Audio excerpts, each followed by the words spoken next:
din. Mga kapatid, palagi nating isipin yan na baka hindi natin alam may nasasaktan tayo. Lalong-lalo na yung mga pinakamalalapit sa atin, yung mga pamilya natin. Kasi tandaan mo, hindi naman tayo perfecto Pero hindi pa huli ang lahat. Habang buhay tayo, mga kapatid, sana paramdam mo naman ang pagmamahal mo sa kanila. Una, sa pamamagitan ng paghingi ng tawad. Aminin mo yung iyong pagkakamali. Mangako ka na magbabago ka. At pakita mo na may ginagawa ka para baguhin mo ang ugali mo. Pero sana magpasalamat ka din sa kanila kasi ang dami na nagtitiis sa'yo, ang dami hindi nagsasawang pinapatawad ka. Pasalamat ka na ba? Mga kapatid, kung gusto mong maranasan ang langit, kailangan maging kamukha natin ang Diyos Ama. Lagi kang handang magpatawad, huwag kang magsawang magpatawad sa iba. Mga kapatid, sana huwag natin sayangin yung pagpapatawad na binibigay ng ibang tao at yung pagpapatawad na binibigay ng Diyos.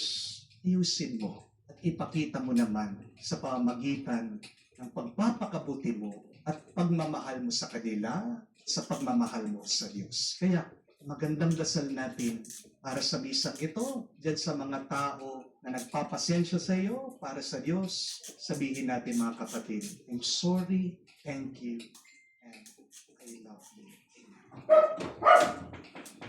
Sumasampalataya ako sa Diyos, sa mga makapangyarihan sa lahat, na may gawa ng langit at lupa. Sumasampalataya ako kay Jesucristo, iisang anak ng Diyos, Panginoon nating lahat, nagkatawang tao siya, lalang ng Espiritu Santo, ipinanganak ni Santa Mariang Birhen, pinagpakasakit ni Poncio Pilato, ipinato sa krus, namatay, inilibing, nanaog sa kinaroroonan ng mga yumao, nang may ikatlong araw, nabuhay na mag-uli, umakyat sa langit, nanunuknok sa kanan ng Diyos amang makapangyarihan sa lahat.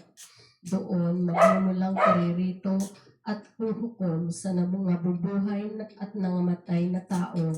Sumasampalataya naman ako sa Diyos Espiritu Santo, sa banal na simbahang katolika, sa kasamahan ng mga banal, sa kapatawaran ng mga kasalanan, sa pagkabuhay na muli ng nangamatay na tao, sa buhay na walang hanggan. Amen.